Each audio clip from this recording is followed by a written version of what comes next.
O processo de ressurgência das comunidades tradicionais quilombolas tem início a partir da década de 90. Eu gosto de situar o marco de 1994, quando começa aqui nos sertões baianos aquilo que eu tenho a oportunidade de chamar na minha tese de doutorado de o barulho do quilombo no sertão, motivado por um convite que é trazido pela Comissão Pastoral da Terra. Chega até essas comunidades um convite para participar do primeiro encontro nacional de comunidades negras rurais. Percebam, um convite desses na atualidade seria um convite muito bem recebido, acolhido, mas nós estamos falando de um contexto histórico, político, social, onde a palavra negro nos sertões estava associado a um palavrão ou a algo de natureza pejorativa. Então, aceitar um convite dessa natureza para participar de um seminário de comunidades negras rurais foi um ato de coragem, foi um ato de resistência, um ato de ousadia, um ato que só poderia ser protagonizado por comunidades que já mantêm em sua vida um processo de insurgência, de lutas e de resistência. Então, esse convite chega também aqui ao Piemonte Norte do Itapicuru. Inclusive, nós temos duas comunidades do nosso contexto que atenderam e que tiveram participação ativa neste seminário, que são as comunidades de Tijuaçu e Laje dos Negros. Esse seminário se desdobrou em 3 etapas. A primeira, situada na comunidade quilombola de Rio das Rãs, que fica na região de Bom Jesus da Lapa, no oeste da Bahia, né? Também sertão. É interessante que se diga isso, que é um movimento que tem assim um esteio muito grande nos sertões da Bahia. A segunda fase aconteceu na cidade do Salvador e é nessa segunda etapa que há inclusive uma participação maior dos sujeitos sociais quilombolas. E a terceira etapa acaba acontecendo já em 1995 em Brasília, culminando com a constituição da CONAC. Para além da constituição da CONAC, todo esse encontro, toda essa movimentação política resulta também na constituição de uma carta, que é uma carta da CONAC, na qual essas comunidades já expõem ali as suas pautas de luta pela territorialidade, pela terra, por reparação e pelo bem viver. Eu gosto também de convidar as pessoas para perceberem o contexto que motiva os movimentos sociais, porque às vezes a percepção está apenas em torno do movimento ou apenas em torno de uma política de Estado. Mas é interessante a gente perceber em qual contexto esses movimentos acontecem e em resposta exatamente a quê. Então, esse movimento, o Barulho do Quilombo do Sertão, na década de 90, ele tem a possibilidade de acontecer principalmente também a partir dos desdobramentos do centenário da abolição da escravatura, quando o movimento negro problematizava justamente as imensas lacunas e a situação deficitária que o nosso país legou e lega à população negra, que na atualidade é constituída, de acordo com o último censo, por 55,5% da população nacional. Majoritariamente, né? Também assim uma quantidade de população que permanece excluída e marginalizada na nossa sociedade, desde o passado histórico até aos nossos dias. Então, o que acontece em 1988? O Brasil celebrava, mas o movimento negro problematizava. E nessas problematizações, emerge lá na Constituição Cidadã um artigo, que é o artigo 68 das Disposições Constitucionais Transitórias, melhor conhecido como artigo 68 do ADCT, que diz: aos remanescentes de quilombo que estejam ocupando suas terras, é facultativo ao Estado emitir-lhes os respectivos títulos.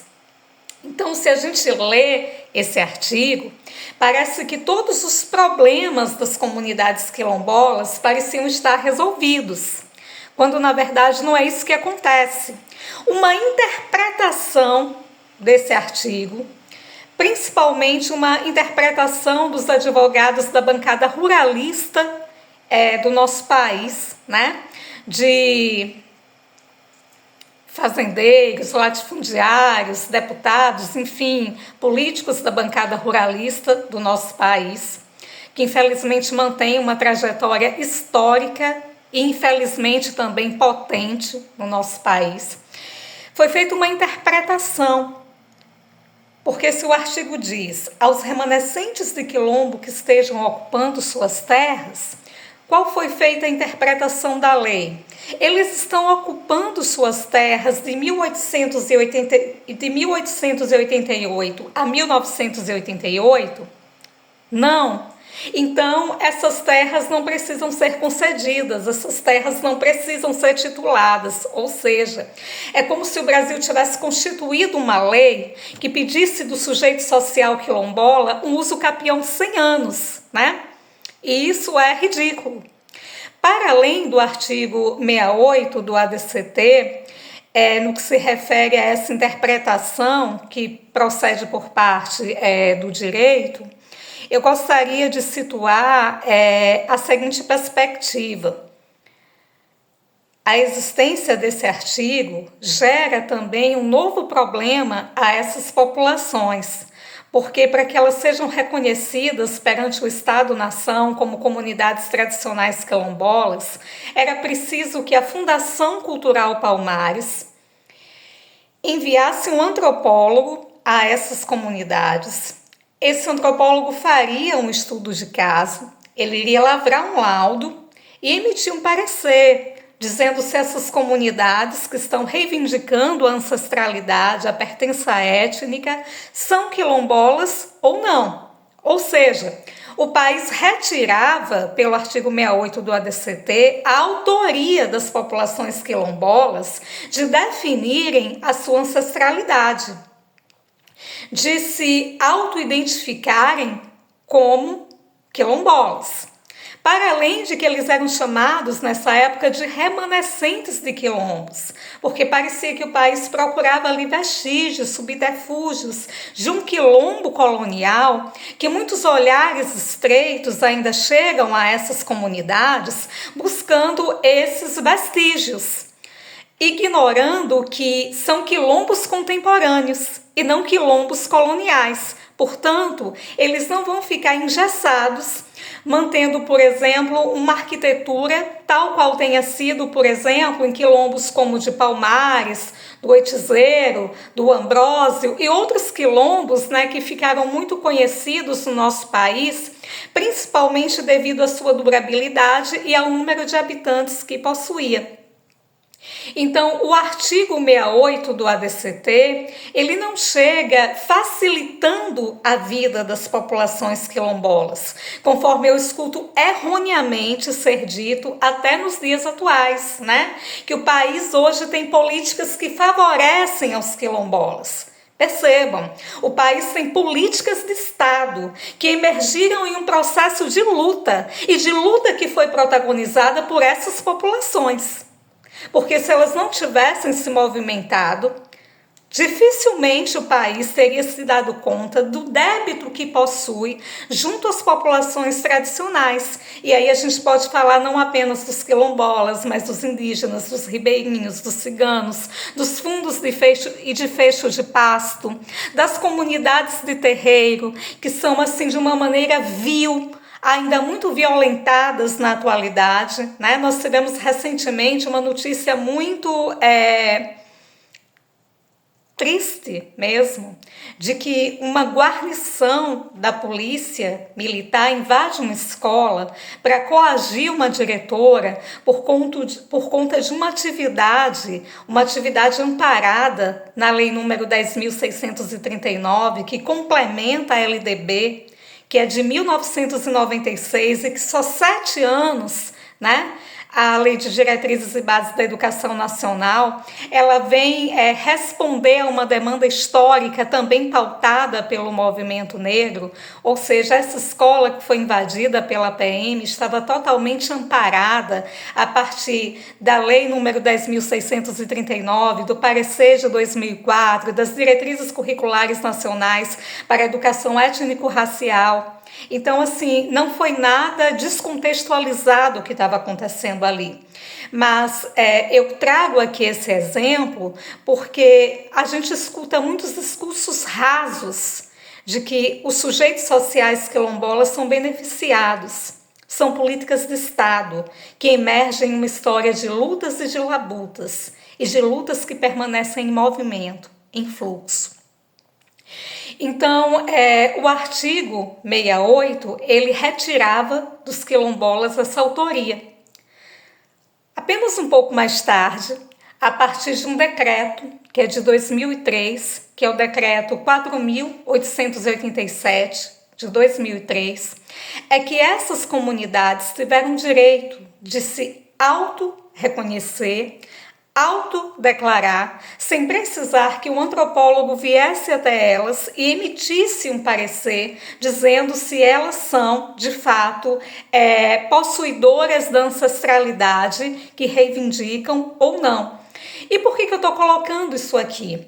Porque quantas comunidades estavam reféns do antropólogo, caso este profissional fosse um profissional ético, obviamente, ele faria o estudo e iria emitir o parecer que aquela comunidade tanto reivindicava, tanto esperava, tanto aguardava. No entanto, se ele não tivesse a ética regendo a sua profissão, ele poderia, por quaisquer motivos, desde cooptação feitas por latifundiários ou ao vencimento do contrato profissional, né?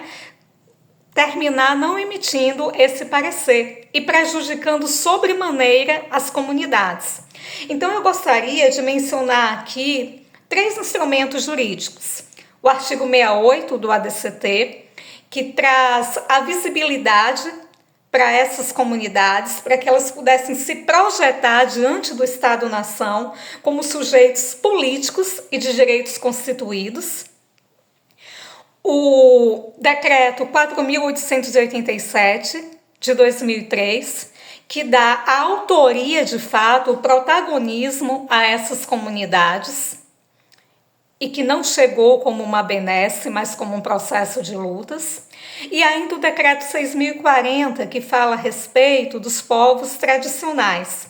Então, a partir desses instrumentos jurídicos, né, esses sujeitos eles passam a ser percebidos de fato como descendentes de africanos que chegaram ao país na condição de escravizados, morador de comunidades, em sua maioria antes conhecidas como terras de preto, terras de santo ou terras de parente. Terras de preto é inclusive uma denominação da antropologia para descrever essas populações ali nos primórdios dos anos 2000.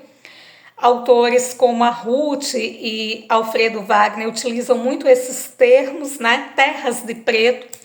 E o que seriam essas terras de preto? Nós temos um quantitativo de comunidades quilombolas aqui, no nosso contexto do Piemonte Norte do Itapicuru. É um raio étnico, demográfico e cultural muito potente. E eu gostaria de citar aqui uma comunidade que sempre foi divisada como terras de preto, que é a comunidade quilombola de Tijuaçu. Havia, inclusive, uma piada racista evocada por pessoas aqui que residem entre Senhor do Bonfim, Filadélfia, Ponto Novo, né?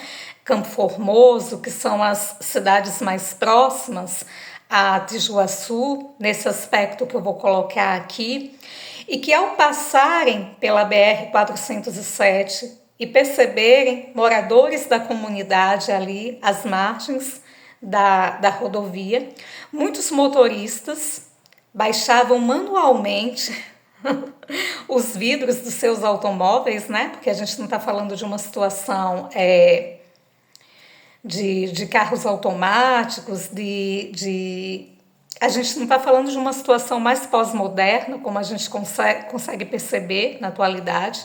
Então, os motoristas tinham esse trabalho de manualmente baixar ali os vidros dos seus automóveis e emitirem uma piada racista contra a comunidade. Então, isso significa dizer que, historicamente, Tijuaçu sempre foi percebida como terras de preto.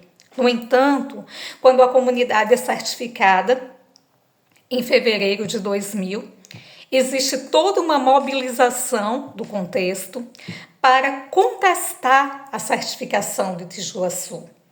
Vozes se levantaram do tipo: mas ninguém nunca soube que havia quilombos aqui, né? É fundamentado em que eles dizem que são quilombolas, existe um histórico, as pessoas desconhecem, inclusive, que Tijuaçu é uma comunidade que passou pelo laudo etnográfico. O antropólogo Oswaldo Martins de Oliveira é o terceiro antropólogo que vem até Tijuaçu, mas o único que escreveu um laudo que a comunidade pôde ser, de fato, certificada pela Fundação Cultural Palmares a partir desse laudo, ao contrário de outras comunidades que tiveram a possibilidade de emergir a partir do decreto 4.887, né? Tijuaçu tem um processo de lutas aí muito longeva no nosso contexto. E quando a gente percebe assim o maior quilombo do país, isso não é uma frase de efeito.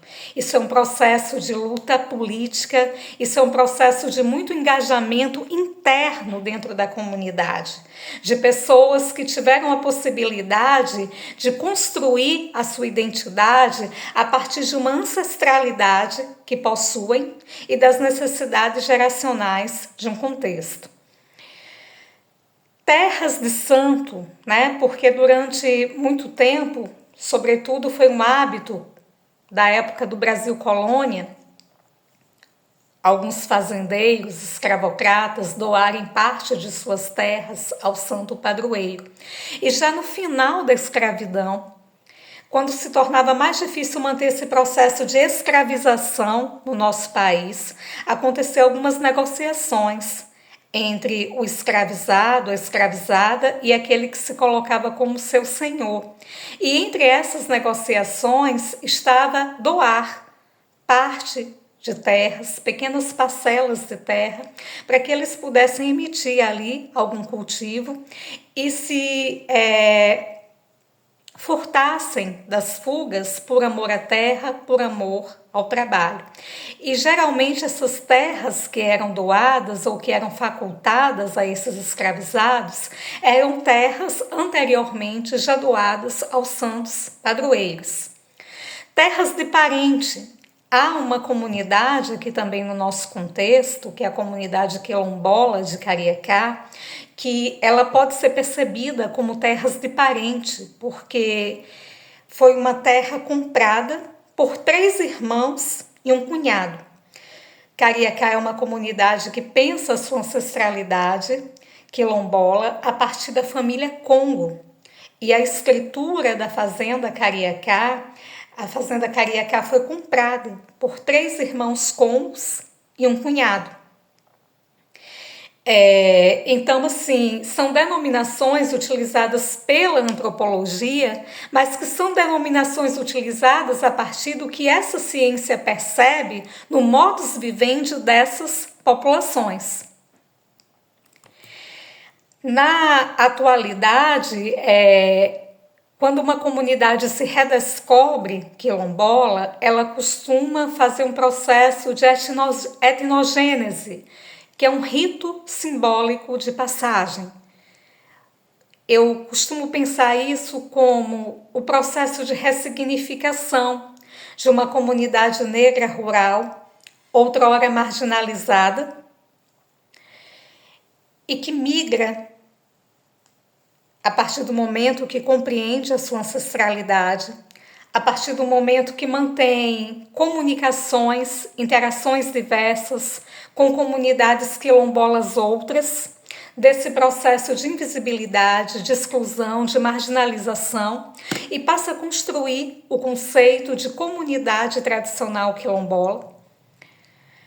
Esse rito simbólico de passagem também se dá a partir da principal pauta, da principal bandeira de luta dessas comunidades, que é a luta pela posse ou reaquisição de suas terras.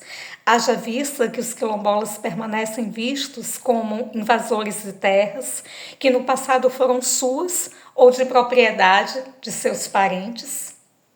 E ainda o exercício diário do ativismo político, que é justamente nesse momento de ativismo que essas comunidades conseguem melhor compreender e melhor fortalecer as suas identidades. E é uma identidade que não se encontra engessada, não se encontra, por exemplo, no saudosismo de um passado romântico que foi construído pela própria memória nacional do nosso país. Mas é um passado que é evocado a partir das lutas locais, a partir das memórias locais, a partir dessas narrativas que constroem a etnografia dessas comunidades. Talvez o último censo do nosso país, tenha sacudido o Piemonte Norte do Itapicuru, esse contexto aqui no qual nós estamos, para a presença majoritária, inclusive, das populações quilombolas. O que acontece? Eu gostaria de trazer aqui alguns números. O último censo revelou que o país possui 1.327.802 pessoas que se colocam como quilombolas. Nessa época, isso era o equivalente a 0,65% da população nacional. Eu coloco nessa época porque o ano passado foi feito um censo a partir principalmente da Fundação Cultural Palmares, e esse número foi acrescido para 0,66% da população nacional. Então, quando a gente fala em 1 milhão, parece muito, mas esse número está muito distante do que é de fato na realidade. Sobretudo se nós pensarmos que esse censo foi feito praticamente num período de pós-pandemia, onde a mobilização para que essas comunidades tivessem acesso e pudessem responder ao censo foi muito grande, mas que se a gente não tivesse um contexto de pós-pandemia, poderia ter sido maior. E aí, nesse censo de 2002, o Nordeste aparece como a região que possui 68,19% de moradores quilombolas na sua população. Mas essa filtragem que eu vou trazer agora é que chama a atenção do nosso contexto. Porque quando a gente vai para a filtragem a partir dos municípios, talvez as pessoas esperassem que no litoral, no recôncavo baiano, estivesse ali a maior quantidade de população descrita, autodeclarada como quilombola.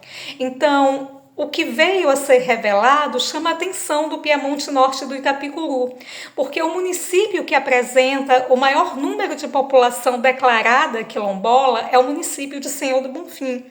15.999 pessoas em Senhor do Bonfim se declara quilombola. Ora, 15.999 pessoas não chega nem a ser a população de Itijuaçu. A população de Itijuaçu quantitativamente é muito maior do que isso.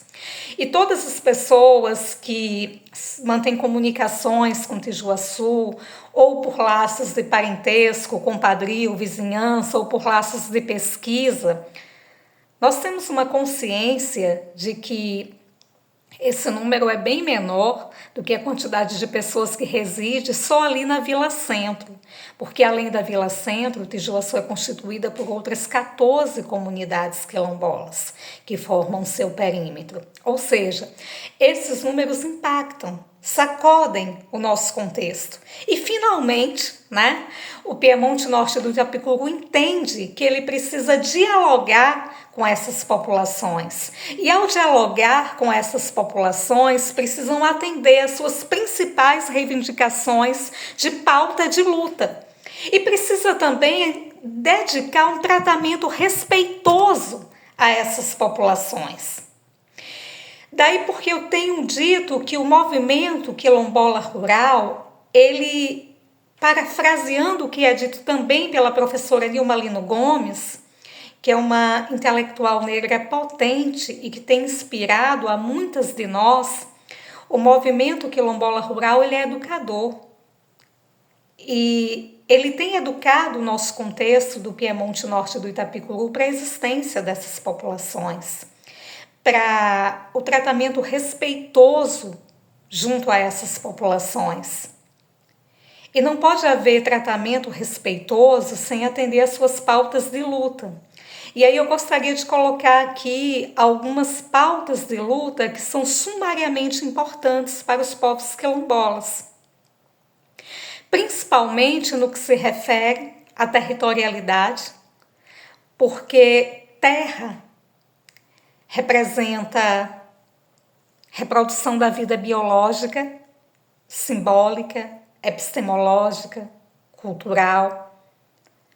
Terra significa as espiritualidades de um povo, os saberes ancestrais de um povo, outrora vistos como saberes inferiorizantes, mas que na atualidade passam a ser percebidos como saberes da resistência, como saberes emancipatórios, uma vez que a ciência decolonial rompe com essa visão distorcida entre conhecimento e saber. Nós falamos na atualidade de horizontalidade do conhecimento. Então, quais são essas pautas? A territorialidade, a própria educação, e a educação é uma grande bandeira de luta do movimento quilombola rural e do movimento negro, por saber que a partir da educação também acontece uma mudança social. É aquilo que Angela Davis coloca, que quando uma mulher negra se movimenta, toda uma sociedade se movimenta junto com ela. E nas comunidades tradicionais quilombolas, a matrifocalidade é muito forte. É muito parecida com aquilo que já acontecia em África e que permanece acontecendo em diáspora. A educação vem também como uma pauta de luta importante a partir da Lei 10.639, que autoriza o estudo, o ensino da história e cultura africana e afro-brasileira. Como a partir da emergência dessa lei, sobretudo os professores disseram que não se percebiam preparados, né? Não tinham possibilidade de trabalhar com esse paradigma afrocentrado em sala de aula, porque não estavam instrumentalizados não foram instrumentalizados sobre em seus cursos de graduação, em suas licenciaturas. O que acontece? Veio o parecer de 2004 que propõe aos cursos de graduação, sejam eles de licenciatura ou bacharelado, a estudarem também a história e a cultura dessas populações afro-brasileiras e africanas, como acontece com o curso de vocês, né, que foram convidados a perceber aí a disciplina de antropologia e sociedade, quando durante muito tempo o curso de Direito se dedicou à questão da antropologia criminal, a partir daquilo que fora colocado por Nina Rodrigues. E nós sabemos que Nina Rodrigues, infelizmente, ele tem um trabalho que mantém como alcunha as teorias racistas, a questão do racismo científico. E nós sabemos como essas teorias ainda são assim fortes no imaginário coletivo da população brasileira. Para além do parecer, eu poderia citar também as diretrizes curriculares nacionais para o ensino de história e cultura afro-brasileira e africana, Especificamente para as populações quilombolas, as diretrizes curriculares nacionais para a educação escolar quilombola, que são de 2013, e recentemente a PENERC, de 14 de maio de 2024, a PENERC, que é a Política Nacional de Equidade, Educação para as Relações Étnico-Raciais e Educação Escolar Quilombola. Por que 14 de maio? Tudo que o nosso povo faz é amparado de fato em um processo de luta e de movimento. E no dia 14 de maio de 1888, havia um dito popular no nosso país, que era o seguinte: morreu periquito, nasceu papagaio. Eu não quero conversa com 13 de maio. E esse país que durante muito tempo celebrou os feitos da princesa Isabel, esqueceu de dizer que o que é chamado de bondade, entre todas as aspas que sejam possíveis, entre todas as desconstruções necessárias, né? Aquilo que é chamado de bondade da princesa, porque é de um cinismo muito grande quando o presidente de Portugal vem a público, pede perdão ao Brasil, até se emociona. E diz que pede perdão principalmente à população negra e indígena. É interessante e cínico, porque é um pedido de perdão que não vem acompanhado de um pedido de reparação, né? Na verdade, o que a população brasileira esperava naquele momento é que trouxesse um pedido de reparação, que trouxesse um projeto de reparação, e não exatamente um pedido de perdão.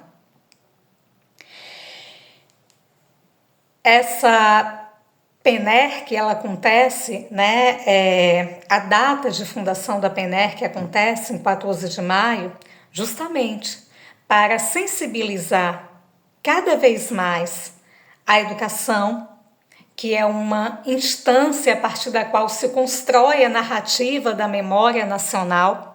E a gente sabe que durante muito tempo a educação institucionalizada no nosso país corroborou significativamente para a desconstrução, para a subtração das humanidades, das populações negra e quilombola. Então, para sensibilizar a educação institucionalizada, para que é necessário que a educação reconte essa narrativa, mas reconte essa narrativa a partir das vozes de sujeitos outros que durante muito tempo foram subtraídos dessa narrativa. E que são esses sujeitos que, quando chegam às universidades, e eles têm chegado às universidades principalmente a partir das políticas de Estado mentalizadas pela população negra, entre elas a lei de cotas sociais e raciais, porque as cotas não são apenas raciais, as cotas são também sociais.